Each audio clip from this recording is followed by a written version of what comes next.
Assalamualaikum warahmatullahi wabarakatuh. Saya Gilna Triastuti dengan NIM B02210002 dari Program Studi Sastra Indonesia Fakultas Ilmu Budaya Universitas 11 Maret. Pada kesempatan kali ini saya akan mempresentasikan rangkuman dari artikel yang sudah saya tulis berjudul Representasi Sifat-Sifat Kepahlawanan dalam Kumpulan Cerita Pendek Mata Enak Dipandang karya Matahari.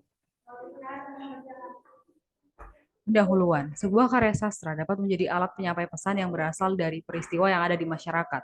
Pesan atau nilai dalam karya sastra salah satunya adalah tentang kepahlawanan. Dalam Kamus Besar Bahasa Indonesia, pahlawan diartikan sebagai orang yang menonjol karena keberanian dan pengorbanannya dalam membela kebenaran. Pejuang yang gagah berani atau hero. Menurut Goethals dan Allison tahun 2012, kisah yang menceritakan aksi kepahlawanan memberikan contoh tentang hal yang berkaitan dengan kebijaksanaan, serta tentang bagaimana seseorang dapat menjalani hidupnya atau dapat mencontoh hal yang seharusnya bisa dijalankan. Salah satu karya sastra yang merepresentasikan aksi kepahlawanan adalah kumpulan cerita pendek Mata yang Enak Dipandang karya Matahari. Metode yang digunakan adalah deskriptif kualitatif karena bertujuan untuk mendapatkan pemahaman yang mendalam tentang masalah-masalah manusia dan sosial. Sumber data yang digunakan adalah narasi atau dialog dari 8 judul cerita pendek dalam kumpulan cerita pendek Mata yang Enak Dipandang karya Matahari, yaitu Bila Jebris Ada di Rumah Kami, Paman Doblo Merobek Layang-Layang, Bulan Kuning Sudah Tenggelam, Harta Gantungan, Warung Penajem, Daruan, Penipu yang Keempat, dan Rusmi Ingin Pulang. Sedangkan teknik pengumpulan data menggunakan teknik simak, baca, dan catat. Pembahasan. Menurut Goethals dan Allison, sifat kepahlawanan dibagi menjadi 8. Yang pertama, ada peduli, yaitu penuh kasih, empati, dan baik. Dalam cerpen Bila Jebris di Rumah Kami, tokoh Sar selalu peduli kepada Jebris meski pekerjaan dan kelakuan teman masa kecilnya itu dianggap tidak baik.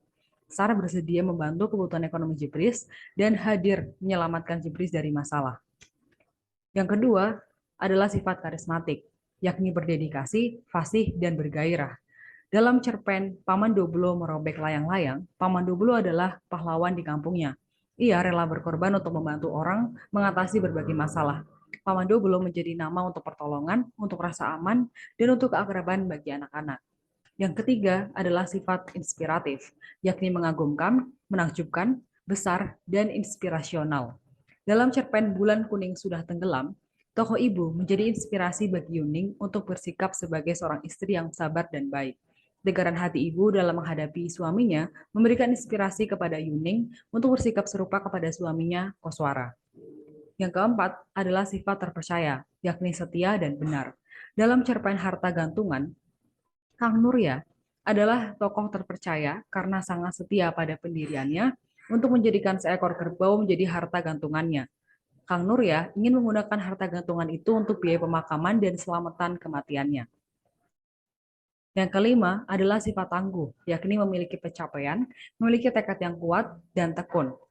Dalam cerpen Warung Penajem, Jum ialah seorang wanita yang mempunyai hasrat besar untuk memiliki rumah tembok, televisi, hingga sepeda motor bebek. Jum memiliki tekad yang kuat dan tekun untuk meraih apa yang diinginkannya itu. Yang keenam, tanpa pamrih, yakni altruistik, rendah hati, dan bermoral. Dalam cerpen Daruan, Muji menerbitkan novel karya Daruan, sahabatnya sejak lama. Ia mau menanggung segala resikonya, tidak peduli dirinya bukanlah penerbit. Selain itu, Muji dengan baik hati juga memberikan uang pada Daruan untuk ongkos pulang ke rumah.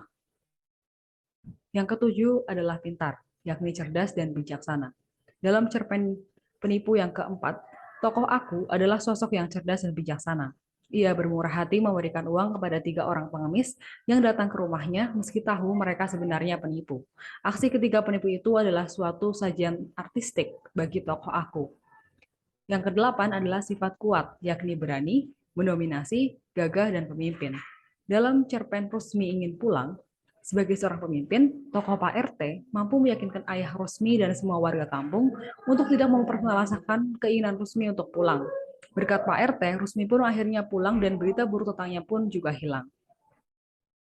Simpulan, tiap-tiap tokoh dalam cerita pendek Bila Jebris Ada di Rumah Kami, Paman Doblo Merobek Layang-Layang, Bulan Kuning Sudah Tenggelam, Harta Gantungan, Warung Penajem, Daruan, penipu yang keempat, dan Rusmi ingin pulang, dalam kumpulan cerpen mata yang enak dipandang, menunjukkan 8 sifat kepahlawanan yang diwakili oleh masing-masing karakter. Dan presentasi dari saya. Terima kasih. Assalamualaikum warahmatullahi wabarakatuh.